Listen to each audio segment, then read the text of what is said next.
I'm Amber Davies and welcome to Call to Stage. This is the space where musical theatre takes centre stage. From unforgettable backstage stories with incredible special guests to insights from my life and my theatre journey. We're leaving it all on the mic every single week, so let's jump in. Hi guys, welcome back to Call to Stage with me, Amber Davies. Now I've took this straight from this person's Instagram bio. We've got an Olivier Award nominated Welsh actor with us, an iconic bio. It's the incredible Jac Yarrow. Oh, I'm really embarrassed that that's in my own Instagram bio. It was perfection. Well, and I actually think you it try should and sell yourself. Do you know what I mean? You sell yourself, babe. Totally. That should be on your gravestone. Olivier Award nominated Welsh actor. Well, I'm proud of both of those things. I love that. I earned the Olivier nomination, I feel, because I worked really hard in a very scary situation. And I'm Welsh and I'm proud of that as well. So why not stick them both on there? Stick them both on there. Yeah. If I ever get an Olivier Award nom, You will. I will be changing my bio to that. 100%. And I'll put inspired by Jac. We were just talking actually about, because I feel like Jac's a bit MIA. Which is really funny that you say that, because this is something I think about. A lot? Not a lot, but it comes up in my, when I wake up at 3 o'clock in the morning and my brain is going tick, tick, tick, tick, tick, tick. Yeah. This is one of the things. I just think about, if I had my way, because I like to think I'm quite an old school human. I'm a bit of a old soul. Love that. Self-confessed old soul. I would just make social media disappear. I know. Which is ironic because I'm on a podcast, but I would make social media disappear because I remember, I don't know if you feel the same way, but when I was growing up and I was looking at West End performers, I loved the fact that I would see them on stage, I'd see them at stage door, and then they'd disappear. I know, they were like... And I'd be like, who are these magical, ethereal beings, and how can I be one of them, and how can I exist in the same world as them? But now there's like a weird sort of pressure in the background. I feel the pressure. I can only speak from my own experience, but pressure in the background to sort of utilize the social media to work in your favor. And I just don't like it because this is going to sound ironic because of what we do for a living, but I don't like doing things that feel performative. Yeah. I love performing. You like organic. Yeah. And I like actual interaction, which is why I actually love podcasts. So when you asked me to do it, I was so excited because this is a conversation in what feels like someone's gorgeous living room. Yeah. And this is great. And we can see the real you. Yes. Yeah. 100%. But when I have posted on Instagram in, like a story way, I feel like this has gotten really deep really quick. No, we love it. I feel like I haven't shown 100% of the real me. I've shown what I think a professional version. Yeah, like a professional, polished profile. And that's how I treat my Instagram. I'm kind of like, work. This is my professional side because I like to keep some things private. I know. Do you know the best thing you can do? What? Private story. I've had a close friend story in the past, but it was mainly like when I was in college and we'd post like stupid videos of us doing crazy stuff. Yeah. I don't know that I would trust people to not screenshot. Do you know what I mean? Because I would. I know. I just think now, there's no exclusivity, if that's a word. Exclusivity? That's a word. Because everyone's so accessible because of social media. Or encouraged to be so accessible. And there's nothing wrong with it. No. I think each to their own. It's everyone's choice how accessible they want to be. It's just my personal preference at this point in my life to not be so accessible. And that will probably change. Yeah. And then it'll probably change again. And because it already has. You go through, like you said, peaks and troughs. 100%. When I did my first job, I remember I was on that Instagram story, and because that's what I was being told to do, Q&As and all of this stuff. And engagement. Yeah. And there's totally a time and a place for it. I just don't enjoy doing it. So unless someone says, you've got to do this as part of your job or your contract or whatever, like even at work, at Les Mis, if people come around with TikTok, I'm running and hiding. I'm like under my desk because I don't want to be seen. I just want to be heard through a mic. Yeah, and then go home and watch The Traitors. Be you. You know what I mean? Yeah. Yeah. Love it. Love Traitors. Unreal. Have you had any quirky pre-show rituals ever? Oh yeah, 100%. Well, so my first job was Joseph at the Palladium. Yeah, we're going to talk about that. My pre-show ritual in that show, because I used to start from under the stage and come up on a lift.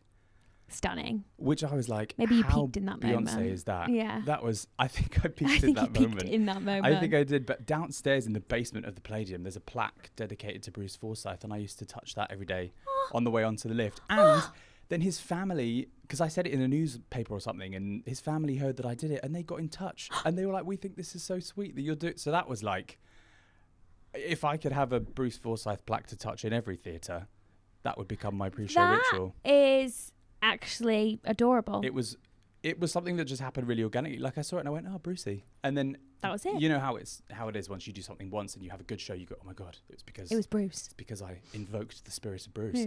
So I did it every day. And how lovely just to think, was Bruce with you the entire time? Probably. Hopefully. It's just nice, I think, as well, to just sort of remember the people that came before. Wow. People that paved the way. And he's a, Palladium legend. I don't know how many things he did there, but he's all over that place, literally and spiritually. Yeah. I love that. Yeah. Arts Ed. Yeah. Did you enjoy it? Loved it. So you trained there for 3 years. I went there for 3 years, 2019. I graduated in 2019. Okay. Yep. Just pre-pandemic. I know. You just missed it. And what was so fortunate about the way that I graduated was I left school early to do Joseph, and then I came back and graduated once the show was closed, actually the next day. So I'd kind of more than had my foot in the door by the time the pandemic hit. So I was very fortunate because I know a lot of people got stunted in that way because of the pandemic, but I didn't feel that as much necessarily, so I was very grateful for that. How did you book a job? I was auditioning in private on the sneak. I know. Top tips with Jac Yarrow. Don't do it. Actually, do it. Do if it, feels look. Right. If your gut tells you to do it, do it. Yeah, I was auditioning in private because we do, I'll try and keep this brief, but in Arts Ed you do, or used to do, 3 shows. You do first musical, second musical, showcase. First musical's in November, second musical's in February. So in the November, I was in the ensemble of a show called Once on This Island, which was totally inappropriate, should not have been done at that school. Nevertheless, I was in it. And from there, I signed with an agent who then got me an audition for Joseph. No, that's not how it happened. I'm lying. So I signed with my agent. Then I did my second show, which was Newsies, and I played Jack in Newsies. So Michael Harrison, who produced Joseph, came to see Newsies with the hopes of maybe doing something with Newsies one day. He didn't, but he saw me and was like, I think that boy might be a good fit for Joseph. So then like a week after Newsies closed, I started auditioning in private. But what I would do is I'd have like a doctor's appointment in the afternoon, go and audition. I think I only went in about 3 times. And then it was yours? Yeah. And the school thought I was at a doctor's appointment. And then when I got it, my agent called the school and was like, Jack's actually going to be leaving now because he's going to play Joseph. And the school were thrilled. Oh, were they? Well, yeah, because obviously it was going to be a big deal for me and a big deal for the school and all that stuff. So that was really cool. But there was that moment where I was like, squeaky bum, maybe the school's going to expel me and tell me I can't do it. I don't know. I didn't know how that was going to pan out. They couldn't do that, could they? I don't know. But by that point, I only had 1 show left and it was Showcase. And I was barely in the Showcase. And you'd booked an agent. Well, my Showcase then became Joseph. So on my opening night of Joseph, my teachers came to the Palladium with clipboards and marked me on Joseph to go to my degree because I missed the last show. Oh, my gosh. It was actually kind of weird. It was really crazy how that all happened. I can imagine you passed with flying colours, right? Flying colours. Nice. Yeah, I did well. But, I mean, that was one of the things in my head on that opening night. It was teachers marking me, reviews, doing a good job, making myself proud, making my family, West End debut. Professional debut, West End debut, leading which kind of debut. made the whole degree thing easier because it kind of put everything in perspective. Yeah. Yeah. That is an incredible story. It was pretty wild. Did you I'm very think, lucky. why, like, how is this my life? I did, every day. I remember when I got the job, literally the next day, they were like, okay, you're going to have singing lessons with Angela and Webber's person, Fiona, who I still see, she's amazing, a PT, all of it, they were amazing with me. And I used to go for singing lessons at the Palladium. And I remember I went into the studio and we had a session and then I left through the auditorium and I walked through the auditorium and I was like, I just remember that moment of this is never going to sink in. It's still, this was 2019. We're now in 2026. So it still hasn't sunk in. Wow. I know. What a story. Yeah, very lucky. That is like... Bonkers. And so you did that for 2 years? I did it... Actually, I did it for longer than that because I did the first run was only 3 months over the summer at the Palladium. At Palladium. Yeah, and then the pandemic hit because we were supposed to do it again in 2020. Oh, yeah, the pandemic. Pandemic hit, so they postponed it to 2021. So the next time I did it was 2021 for another 3 months. And because I'd only done it for 6 months in 2019 and 6 months in 2021, the opportunity came up to do it on tour, which was gonna end up in Toronto. I know. For 3 months. And I was like, I'd be stupid to not do this. And I really feel like I'm not done with it. Jason Donovan was going on tour with it. Lindsay Haitley was going on tour with it. Alex Burke was going on tour. And I was like, I love all three of those people. We'll have a hoot. And we did. So I did it again then from, I think, March of 2022 until February of 2023. And how was that Toronto experience? Oh, it was amazing. Was it? Yeah. Have you been? No, but I've heard it's one of the best nights out in the world. I didn't experience a night out, but I would go to, like piano bars and the bar culture there is 10 out of 10. It's so chic. But we were there in the peak of winter, December, January, February. So we're talking minus... Did you Christmas there? Yeah. We're talking minus 23 degrees. Oh, immediately no. Muggins here was wearing shorts, got pneumonia. What? Literally got pneumonia when I arrived. It was horrendous. I had pneumonia, still did the show. I was like... Close every... Full on pneumonia. It was wild. So that happened. Freezing cold, the coldest thing you could ever imagine in the world. Snow everywhere. But what's amazing about Toronto is because they get that all the time, the whole city they have an underground version of the city. What? So you can take a lift from your apartment building underground. They've got a whole... It's like the end of the world is happening and you're down in a bunker. Shops, restaurants, cafes, bars, and you can... It's called The Path. The Path? Canadians will know it's called The Path. And it looks a bit like the subway, but it's all on foot. And you can go from building to building without ever having to walk out on the street. That's iconic, actually. So I love Toronto. I immediately want to book go a back flight. there again. You should. Well, you'll work there, I'm sure, because the theatre is amazing. And it's called the Princess of Wales. Oh, my gosh. It's destined for me to go there. Fun fact, Cameron McIntosh actually dug the foundations of that theatre because they were building it for the Canadian premiere of Miss Saigon. You're filled with knowledge, Jack. That's mad, isn't it? That is mad. And you performed there? Yeah, for 3 months. With pneumonia? Chic. With pneumonia. That is chic. It wasn't very chic when I had pneumonia, I tell you now. That was rough going. What the is Canadians pneumonia? Were like, babe, I don't even know. But it I hurt. had it. And I had it bad. It was intense. Wow. Oh, yeah. So, the first time you did Joseph at the Palladium was the revival, and it was, that's where you got your Olivier nom. Yes. In 2019. Well, 2020 Olivier. So you came up in a lift from the stage, and you got a nom for all the Oliviers. Yeah. It is so downhill from here. Do you know that? That's what my agent would say to me at the time. He'd be like, darling, it's all downhill from here. You know this. This is as good as it gets. And I go, oh, shut up. Blah. He was right. He was right. I'm kidding. But yeah, but the sad thing was because it was COVID year, I didn't get to go to the Oliviers. No! I know. So I watched it at home on my TV with my family, and my family in Cardiff put out balloons. They had a fake red carpet. We did the whole thing in my living room. My mum put on a gown, like a proper gown. No. And we watched it on the telly, but I knew I wasn't going to win because if you'd have won, they would have invited you to London the week before to film because it was a pre-record. So we already knew that we didn't win, which was kind of nice because then I could watch the awards and go, ugh. And relax. And my year was hard. Who won it that year? Sam Tutty for Dear Evan Hansen. Oh my gosh, it was a young category. You also had Charlie for Mary Poppins. Yeah. And Andy Nyman for Fiddler on the Roof. Andy freaking Nyman. And I saw him in Fiddler on the Roof and he blew my socks off. So I was like, well, I'm not going to win this anyway. So I'm just going to go, I was nominated and that is fucking dope. That is so dope. Yeah, I was chuffed. The nom counts. Oh, yeah, it's just a childhood dream, isn't it? It's like, you want to be in this business and then to feel like you've been accepted. I know. By the people within it. It was like, how did you know when they were in watching? No, so it's not one group of humans. It's a multiple. Whole lot of people. So you have to be consistently good. Maybe Sam Tutty could confirm this, but I believe if you win, you become a voter.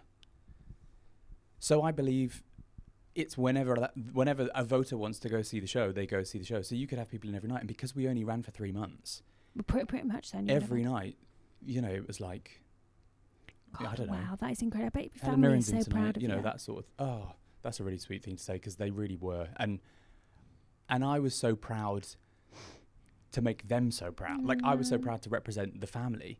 And, you know, the press night, my aunties, my uncles, my parents, my sister all got to do the red carpet and all got dressed up, and there was a big party. And like, I was just like, I'm so thrilled that with all of the money and stress that my parents went through to put me through college, I could give them this moment, even if it never happened again. I could give them this moment where they could go, wow, he actually did something with it. And that's really cool. Yeah. And they'll remember that forever. Totally. I will. Yeah. I love that. Yeah. Steve and Sondheim, old friends at the Gielgud. Yeah, that happened. I didn't see that. Was it amazing? I've heard it was amazing. It was probably the best experience theatrically I will ever have. Like, I can't put into words what that experience meant to me and gave me as a human being before a performer, because I grew so much as a performer watching the cast who, you know, Bernadette Peters, Leia Salonga, directed by Matthew Bourne and Julie Mackenzie. Julie Mackenzie, legend. Yeah.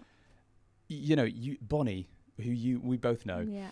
You watch people like that who just, they know what they're doing, and you can't not learn. I know. Just through being in the room with them, and like by osmosis, you just absorb, or at least try to, if you're open to it, some of what they've got going on. And to be able to sit in a tech rehearsal and watch Bernadette on stage doing Sending the Clowns, or Losing My Mind, or watch Leia do Everything's Coming Up Roses, you're like my tiny brain couldn't fathom what I was seeing, because I grew up as a massive stagey geek, like obsessed with all the you know, oldies. All the olden goldies. Yeah, like the 70s, the 80s, that kind of era, the golden age of Broadway, I guess. So then to be working with Bernadette. That's mental, you know. And side note, we have a WhatsApp group, and she's the most active participant. And every time her name comes up on my phone, I'm like... Tears losing my mind. Like, I'm like, what the is happening? And I always feel like in situations like that, you subconsciously elevate yourself to be on the same par. You have to. You have to. You have to. So whether it's a fake it till you make it situation, which it was. Yeah, but then you naturally evolve. Do you know what I mean? 1000%. You can't not. But also, when they're as supportive as Bernadette and Leia are, then you feel like it's a safe space to do it, because they're encouraging you to smash it. You know, we all didn't want to be the lemon, because that was such a high quality cast. Yeah. From, you know, the most experienced cast members to the people that were making their West End debut. It was just like a 10 out of 10 group of human beings. You could not have, Cameron literally handpicked everyone and put them together. And it was like the perfect little jigsaw. And it was the most magical experience of my life. Unfortunately, we only ran for 9 months, which I know is a long time. That's my longest running West End show. Really? Yeah, 9 months. But that's gorgeous. I could have had that go on for the rest of my life. And because it ticked every box I ever wanted to tick in my career. And I just grew as a human being. I remember when, you know, Julie Mackenzie would sit in the green room with us, and, you know, the younger ones would be asking her, like, how the fuck do you navigate this business? Like, are we doing this correctly? And she'd answer your question, but sometimes she wouldn't answer your question. Sometimes she would just start singing, sometimes people leave you halfway through the world. And you're like, what does this mean? But also, like, why am I crying? Like, it was a whole thing. But she was the original witch in London, right? In I was going to say Wizard of Oz then. Not in the Wizard of Oz, in Into the Woods. Yeah. So you're like, to be sharing a space with these people. I mean, I could talk about old friends all day. Did you go in for Into the Woods? No. No. I went in for it in the pandemic when it was going to go to the Old Vic. Yeah. I didn't get it. Oh. Well, did I? Actually, I just think it didn't happen. It didn't happen? Oh, it didn't happen. I didn't think it happened. I got it and then it didn't happen. I have no idea. I don't know. I love that, though. I do think, like, there's certain contracts in your life that's absolutely supposed to happen 100%. To learn. And around that time, too, when I was in Toronto, I was auditioning for so many other things and some telly bits and some other theatre bits and some stuff that I really had my heart set on. Like, I went in for, or I got quite close to Gabe in Next to Normal. And I was in for Emmerdale and like random things. And I was like, if I got that job, that would be amazing. And you know what it's like? You start planning your life around this fake job that you haven't booked. And I didn't get any of them. And I was quite downhearted about it. But it cleared the path for me to be able to get old friends. And it was 6 months after Canada had finished that Old Friends started. And I didn't work in that time. I just bought a flat. So I was doing everything in the flat. But thank God I didn't get any of those jobs because honestly, I wouldn't feel the way I feel and be the version of myself that I am now without old friends. And those people are still in my life. You know, I still keep in touch with Bernadette and Leia and Bonnie and all these people, and they're people I can go to and ask for advice and can give me a little boost, you know, when I'm feeling a bit weird. I do think, because you remind me of my Ben. Okay. Because Ben went straight into Welsh. Jersey Boys. Yes. And you went straight, you know, you guys started really at a peak. And I say to Ben, rejection is the best thing for you. Yeah. Because it's like, because you came into the industry on so easily, and that isn't the industry. Totally. Do you know what I mean? What it was, and also I don't believe in rejection, I believe in redirection. Yeah. I'd say that all day long, because there's been so many instances in my life that has come to be that I'm like, I can't call it rejection anymore because it's not. It's not. But also, there were so many challenges that were so unique to my experience doing Joseph that everybody else couldn't understand and shouldn't. And I don't try and explain it because there's no point, because it's my experience and it's unique to me. But that being said, there was 100% something to be said for the experiences that my peers were having at the same time as the experience I was having. There was nobody else I could relate to until someone like Sam Tutty came along and had a similar experience in the same year. There was nobody else that I could really relate to. And I remember getting kind of mixed reviews about not even my performance, about me getting the job on social media, which was probably the first time I went, okay, social media, from here on in, we're going to have a bit of a love-hate relationship.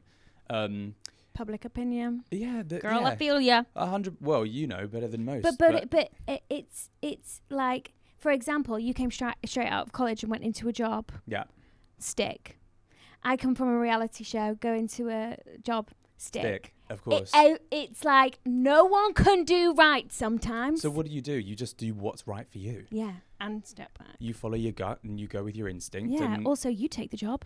I'm like, 100%. okay. You take the job and you say thank you so much, because to even get a job in our business is so hard because everyone is so good. Yeah. Which is fantastic. Yeah, and I love, like, yes, I've had, after Pretty Woman, I had 6 months of auditioning for everything. I was getting no recalls.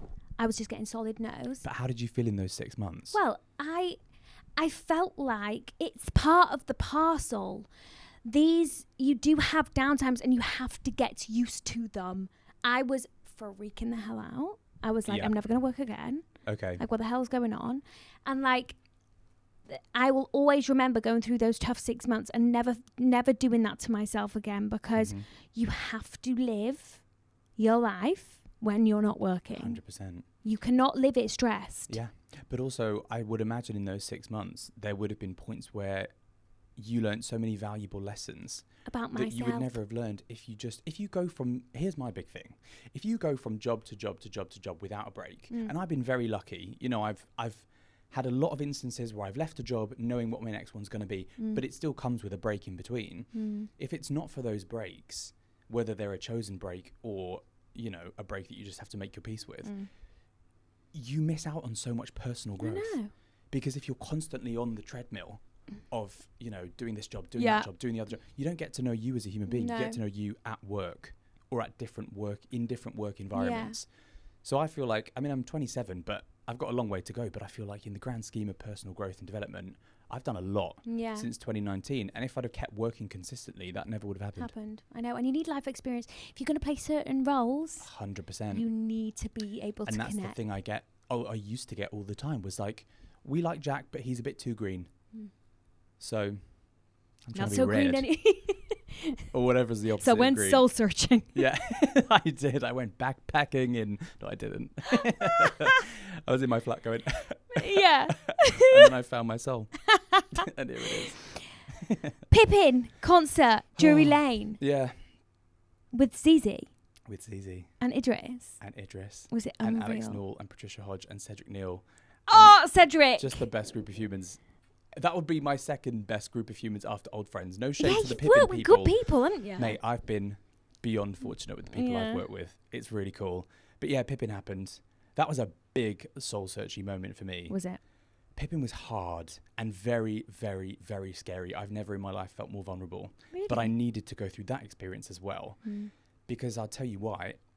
During Old Friends, I got COVID in the first week. So I missed a handful of previews and I was like, I'm going to go back for opening night. Got to go back for... So I went back to opening night like a husk. Like just like a shell. Man. Probably still not... I was COVID-free. Just get that straight. I didn't go in with COVID. But I still had the effects. And what I actually had was long COVID and didn't know it. So when I was doing Pippin, which was only 2 months after Old Friends had closed, I still had it.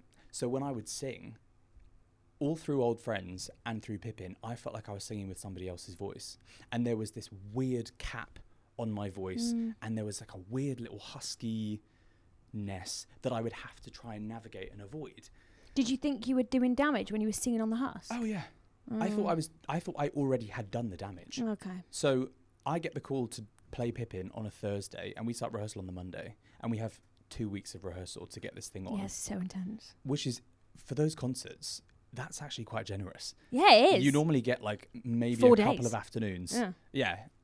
And so it was really, really tough. And there were a couple of things as well during the negotiation process of me playing Pippin that kind of knocked my confidence in a way. And so I went into the room feeling very underconfident and very unfamiliar with my own voice, which was incredibly frightening. Yeah, it is. Especially for that role, because it's such a hard sing. Thank God my friend Jonathan O'Boyle was directing it. And he was the one that got me on board to play Pippin. And he was the person in the room that I would like look at Jonathan, clock eyes at Jonathan, know that everything's okay. Because your support system within the room. Yeah, because I'd go home and cry. Oh, babe. And it was rough. And I remember you had to do those awful like rehearsal videos so they can sell tickets or whatever. And we would do them and they'd come up on my social media and I'd be like, oh my God, like that's not my voice. That's not my voice. I don't like the way I sound. I don't feel like I'm doing this justice. So when I then went on to do the show, I just thought, you know what? I have to make the most of being with these people. Yeah. Because that's the thing that is going to get me through. Yeah. And it did. But that being said, if I could go back in time and redo it now that my voice is back to how I would consider normal, I would love that because I would enjoy it that much more. I can barely remember it because I was operating in such a heightened state of stress and fear. But at the same time, you did it that state. I did it in that state, and that's actually a really good point. Yeah. And I don't think I really stopped to acknowledge that. I think it was like, okay, that happened, let's move on. But then they filmed it. So now it's on Broadway HD, which actually I saw clips of it because we went to New York and did like a panel and watched clips of it. And it's beautiful, and they did a beautiful job, and the cast is sublime. And I'm not too bad.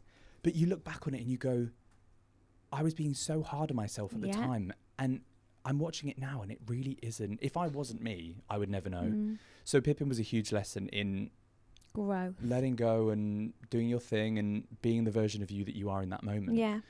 I think the best thing you take from that is knowing that you can work in such a frantic mindset. I was frantic. I know, I've been there. The blessing of it all actually was that by mistake, Patricia Hodge, who was playing my grandma, but was the original Catherine in Pippin back in the day. She also plays Miranda Hart's mum in the series Miranda. Iconic, such fun, all that. We got put in the same dressing room by mistake. Oh. And they were like, do you want to change? Is this weird? And we were both kind of like, no, because I'm an 80-year-old woman on the inside.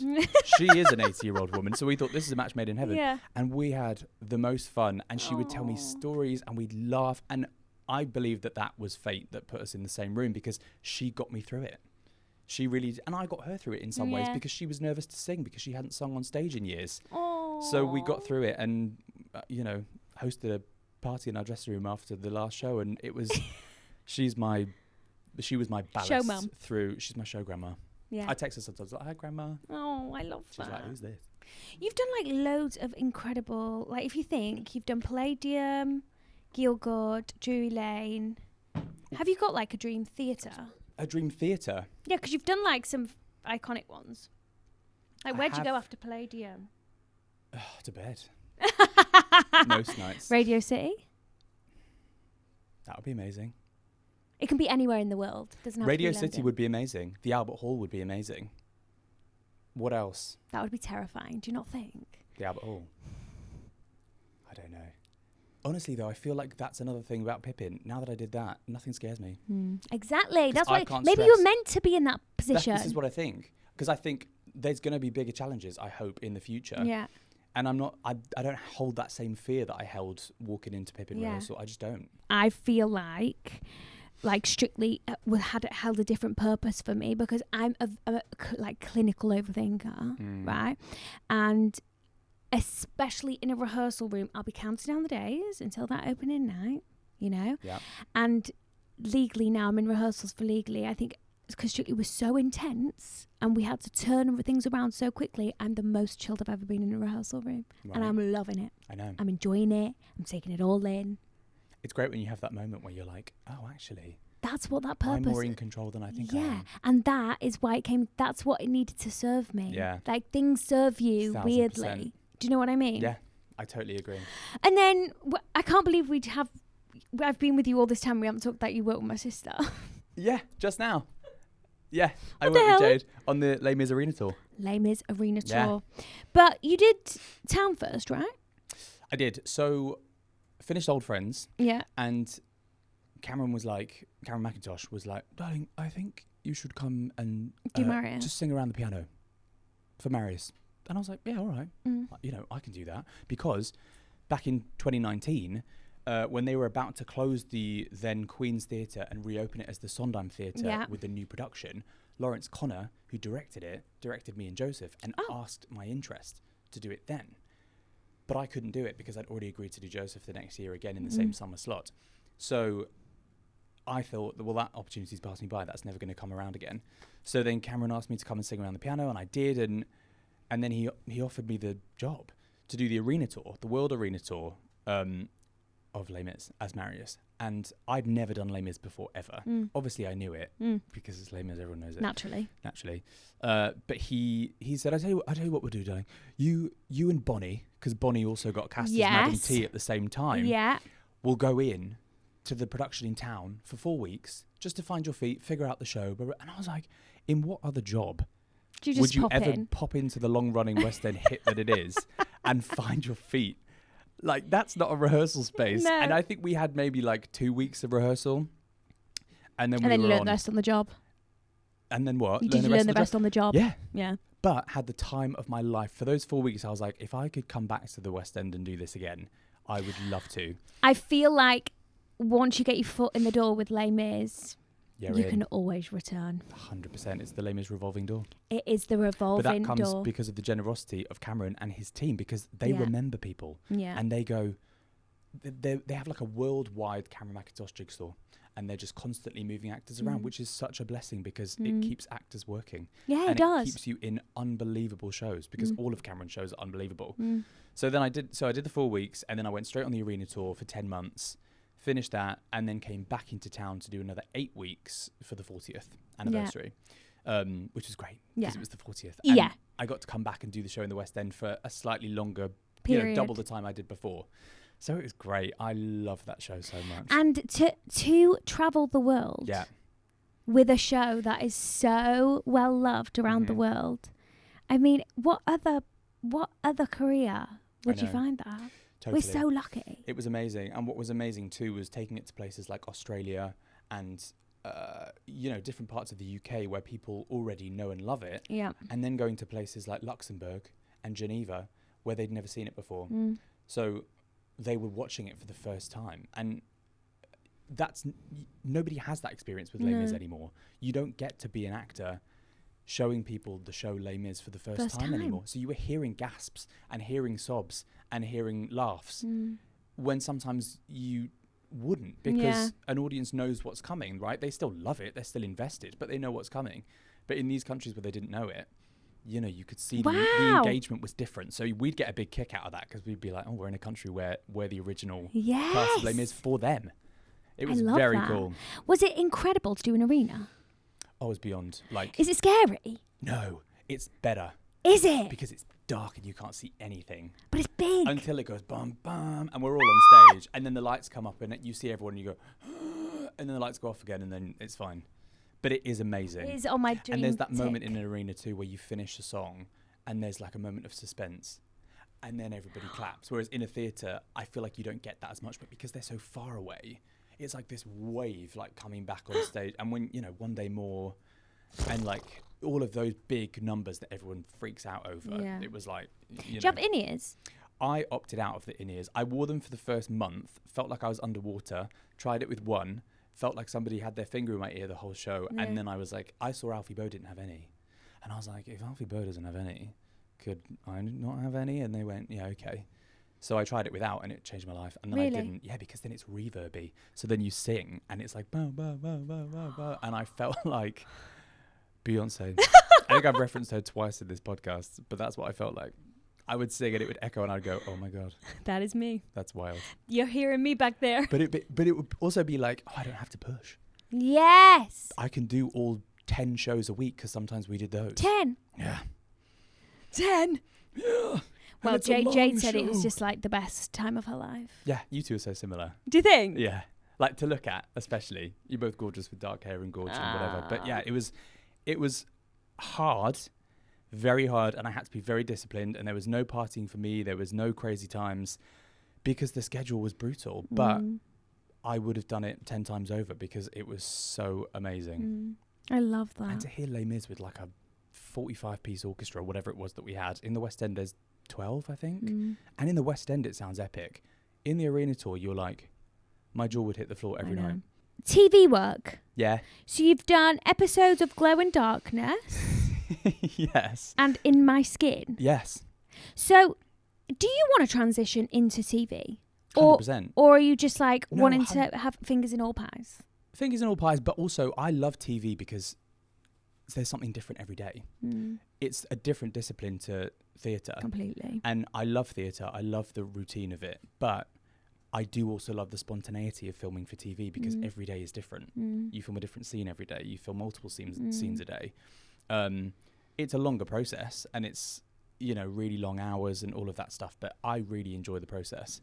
In My Skin was a really great one because we filmed it in Wales and actually in the school that my mum teaches at, or used to teach at, she just retired. What? That was really crazy. Cardiff High School. We filmed all of our scenes there, like classroom scenes. You know, I don't know why I did this. Classroom scenes. So that was a hoot and a half, and it won the BAFTA for Best Drama. What? I was this big of a part in it. I was a tiny piece of that puzzle. But you won the BAFTA. But I had the am I a BAFTA winner? Would they have won it if you weren't that tiny little piece in it? I don't know. I don't know either. We'll have to ask the audience. Yeah. Have you watched it? It was on BBC Wales, BBC One Wales, maybe. Oh, nice. And it won the Welsh BAFTA for Best Drama. Kaylee Llewellyn wrote it, and she won the BAFTA. And Gabby Creevy was the lead, and she won a BAFTA for her leading role. Wow. Can you speak Welsh?